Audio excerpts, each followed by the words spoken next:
Merci. Bero seni joddo non nan.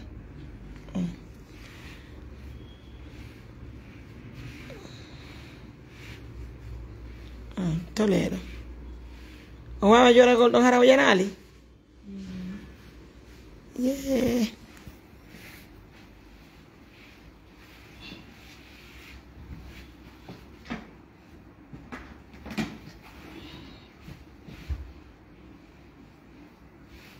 Naka won go ka leburani on ɗo no laaɓi men ko ɗo min julta koy. Ina sikkude goɗɗo gonɗo ɓurtani mon ɗon gorgo ka leydi ɗon kon ɗum ɓuuri wonay ka jullere a wone ɗon il faut mettre awa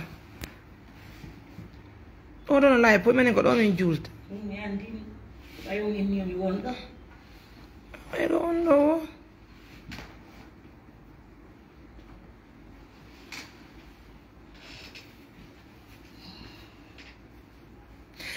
Voilà, Moussibé, assalamu alaikum. Bonsoir à tout le monde. Depuis le matin, j'étais occupée. Même moi, aujourd'hui, je ne me sens pas du tout bien, mais on tient bon, alhamdoulilah. Donc, merci donc à nos millions de partenaires. Merci à tout le monde, encore une fois de plus. C'est votre Mariam Touré MBT pour les intimes. Je suis vraiment de cœur avec vous. Donc, très rapidement, vous savez, la maman, là, elle a quitté l'Abbé pour venir chez nous, à Mamou. Alors, en quelque sorte, elle est venue nous demander de l'aide. Notamment, elle veut que nous l'aidions pour trouver un endroit où elle va passer, en tout cas où elle va habiter. Selon elle, c'est la première des choses. Deuxièmement, c'est ce qu'elle vient de me ce qu'elle m'a dit hier, pardon. Non, c'est elle qui est là, elle-même, elle va répéter ce qu'elle nous a expliqué hier. Bon,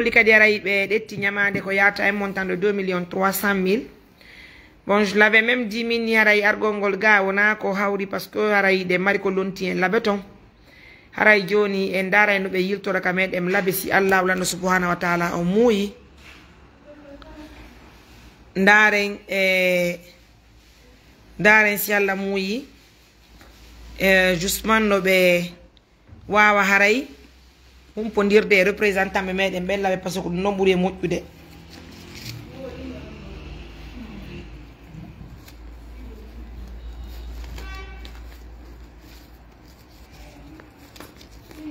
e acci arani ɓiraji ɗin acca ittamen ɗo meɗen e émission seeda e haala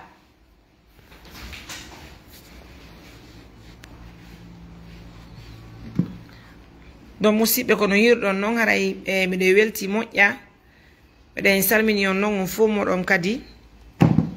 Donc on dit grand merci de la confiance que vous nous accordez à tout moment. Très rapidement, vu que nous avons aussi des activités, nous avons tellement de déplacements. On tini biro lerdo mi hollir yonni fi affaire sunnu me wawata o lerdo. Do ni me de mari golle ko jango me wata jango men dida kadi suudu ko men duwa fuddagol do. Donc haray me wata akkitugol non me yakatto ngere suudu. Haray hunde men foda am pigini ko jungo Allah woni. E wora ko men holli kon partenaire amen sena mo ngas tawni partenaire be yekkitike men holli wonde ma goto petto wando do na Mariam mi yini ene mede mi fala nabande mam ko jël darnita do cham salon tawni be jonni la buddi me yamen darna sans problème kono yindugol ni men daroto taw men lando ballal fi dum don haray satte parce que men fuddade jango wondu haray ko andintingol on dum don haray non ko adi kon kadi men welti mo yaberu gikki ko wat don ko yurugol ton ara hanga iden tori Allah yo Allah moƴƴina ngi muraduji ɗi accide nga boya juuta wurna pay ko waɗa barke maɓɓe haray kono woniri musidɓe et je pense que c'est on va essayer de raccourcir les choses donc haray ono won wilangi sibude ɓen feno sayiɗo on fo moɗon hiɗo weltana hiɗon salmina muradu moƴƴuru haray ko andintingol julɓe Allah wonɓe men sibude ɓe nokku kala kaɓe wontiri feno sayiɗo.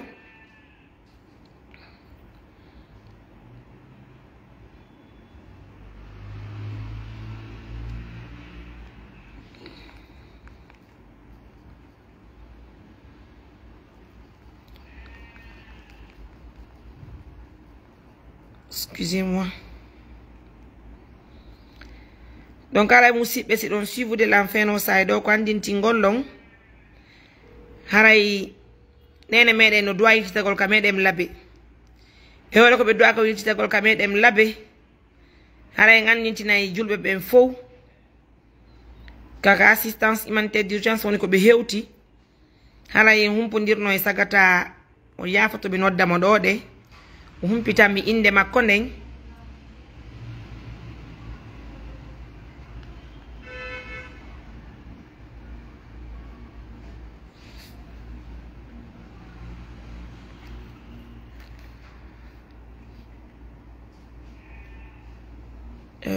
haray no sonde pour l'instant ne répond pas mais néanmoins haray grand frère men asta ko aluma yonda mas ko ok assalamu alaikum inde nen ko honno am so bari ko aluma en ka ko Angleterre ok nawa en joni bien haray ko andin tingolong frère bari wontirbe ka medem Angleterre woni ko addani en un montant de 500 000 fi hara yen hewtin kanyu nene meden wallitoren fi sena mabbe on do de hara yide welti moƴƴa ko monsieur Mamadou Bari be nete ko no woni di o ko monsieur Mamadou Bari woni ko be nete donc haray be addani en un montant de 500 000 hara mi noddi han be addugol mbuddin be holli lan hibe addude mbuddin e amen néanmoins fi wotay tongu nene meden allo assalamu alaikum ko Mariam Touré bien ɓe noddinane mi yewtidi ɗon e woɓɓe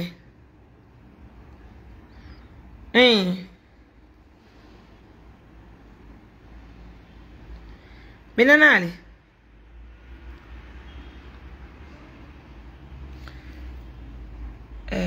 excusez-moi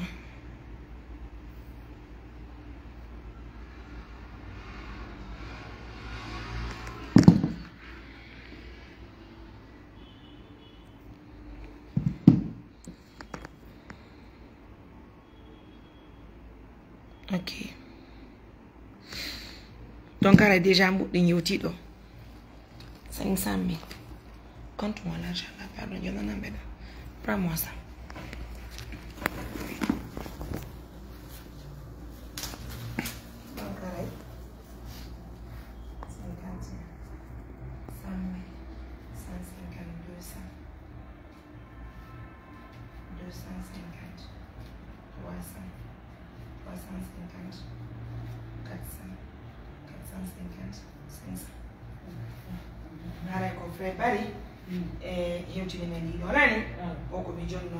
Et en même temps aussi, mesdames, messieurs, c'est pas fini. Hein? Vous allez m'excuser parce que il y a aussi une tante. Excusez-moi. Et elle aussi, de son côté, elle veut enlever le sacrifice pour... Amérique. Il a fait mes notes parce qu'elle voulait envoyer pour une autre activité. Je veux l'informer, tante tout. Je veux l'informer maintenant de l'arrivée de cette maman ici. Si toutefois elle me demande de transférer l'argent pour elle, je crois qu'on va faire ici, c'est très important. En tout cas, tout se passe en direct dans cette émission, mes amours. Merci d'être là. Soyez Kadilabe. Soyez Kadilabe. Haraye représentant bien même si à la mouille. Et wawa hewtu de betina ko won don no haraye humpodire ste woni partenaire da men be woni fabrique men maro e ko nandi e mum haray men hewti men yetta on pigini o kudre yalla haray on tini golle no dudiri be nga moƴƴa ko wasi men ni do yo yangade aron hanga haray ko buri e moƴƴude ko yo wawde haray gebbilar bien haray tanti Aissatu Amerique kambe kadi wonno ko be hewti na 800 000 mais on 800 000 do wona onon arani o 800 000 do be holluno wondema hara be faala mi wallito ka golleji ga notamment hara fi sundum ka meden kulaya e ko activité gomo me fewndinno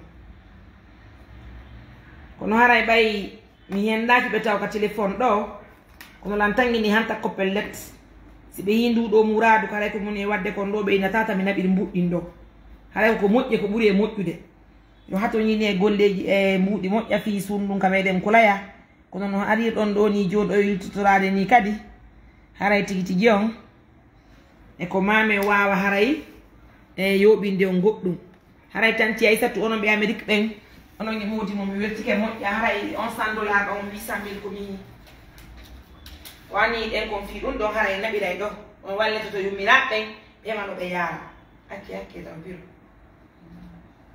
ɗum ɗo 100 000 200 000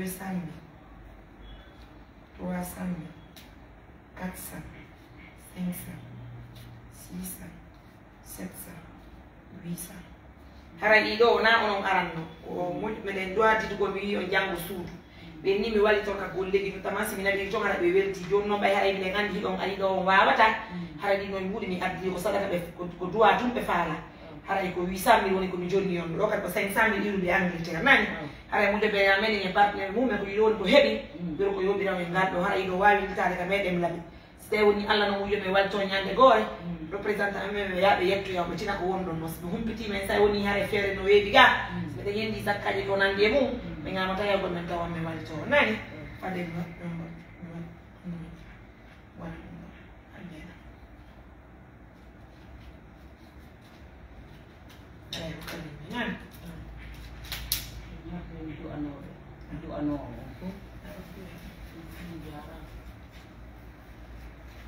jarama albarka barka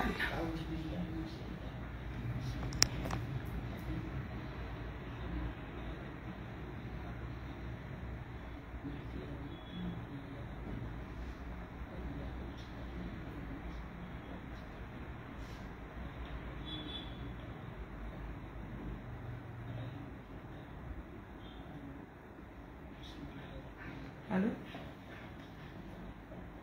waleykum salam ala toon ɗiɗon ɓuri ko mboji activité o mba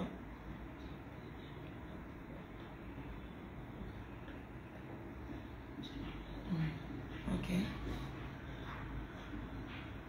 somi yindike mi andinen ko retion mi yendi nani allez merci madame mi andi accanela inde mon nden juste s'il vous plaît tunki Allah onon ɓe wonɓe wallude miskinoɓe fof yo Allah ittamo andeji mum Allah waton an Allah waton tampo an Mariama Touré yo Allah hisini yo Allah dande masibo bande yo Allah dande masibo giɗo gane yo Allah suuɗe yitere gane yo Allah dande masibo jinna e ñanni yo Allah ɓantu fiima yo Allah ɓantu fi zuriyama ɓe wonɓe addude walla miskino yo Allah ɓantuɓe yo Allah ɓantuɓe ɓurni yo Allah hisinɓe ka ɓe woni toon yo Allah danduɓe toon masibo accident yo Allah danduɓe toon masibo bandi barki fatiha salatul fatiha on zakkike yo Allah waɗan on sadaka jaɓaɗum toɗir ɗum moƴƴere riwir ɗum masibo on anditi fi an on wallilan on teddini yo Allah teddi fima Allah wata on gollam mere Allah wata on gollam mere Allah wata on ittan sadaka mere barki komi ƴiiɗi a wali barki fatiha salatul fatiha barko Allah yiɗi annabijo on ko Allahumma salli ala sayyidina sallallahu alaihi wasallam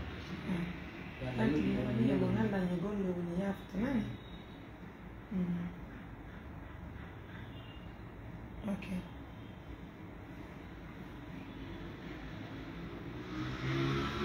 Oh, mi in Bulgaria, c'est pas grave. Non, mesdames, messieurs, la émission, Juni, on a mis ok, musidɓe haray ko noon woniri miɗen weltani yo joni moƴƴa miɗen salmini mourade moƴƴuru haray joni tanti haray joni ko ɗum woni ko halduɗen nane joni ɗimmo jangon ɗo to ga gar voiture bako ɗon haray wawon huwtude o ɗetta e cordon ji woni fo a registra no hewtirɗon laaɓe e min nodde représentant men men toon min hollitaɓe fi moɗon haray ni déjà mi humpitike déjà ardugol no gila hanki haray si Allah muuyi si tawi woni ɓe yeɓitini ko won ɗon ɗo ene wawi wonde tun mais yahay so tawi woni meɗen darde ga par ce que suumayre ariɗo meɗen darde cuuɗi nayle wotere piɗin ko barki ko duwa ɗaɓɓete si min yemin tini ko won ɗon noon so tawi woni partenaire de goto inni no falan ettugol ara charge mon etta darnana suudu ɗum wona ko ella non woɓɓe no mari jawdi haray sadaka tun ɓe faala ettugol so tawi woni ɓe yiiade yo hatto jiɗɗo e ngal ɗon balla lar ko fi Allah woti annabijo wargol ɗo wona ko satti haray miɗen weltani julɓe Allah ɓen fof miɗen weltani yo onon kadi hara yo Allah accu jikke ɗen hoore meɗen hakkiɗen han ɓoya juuta wona faɓɓe waɗa barke maɓɓe mi weltike nani donc haray joni Barry tu vas essayer de la raccompagner surtout tu vas aller le Mouzi va nous aider rapidement vous allez la faire descendre et puis vous l'accompagnez à la gare routière nene accon ɓe ɗo tan la gare voiture Et baka on va prendre. Johnny, et puis on va prendre les coordonnées, tout ce qu'il faut là. Comme ça, les habits ça devait l'avoir ici de la rendre visite arrivée à la vie. Elles sont marales dans la caméra, d'accord? Bien. Mesdames, messieurs, mes belles teams, mes salles mignons, on va essayer de vous laisser. Encore une fois de plus, mesdames, messieurs, prenez bien soin de vous. Je vous embrasse. Au revoir, mes amis.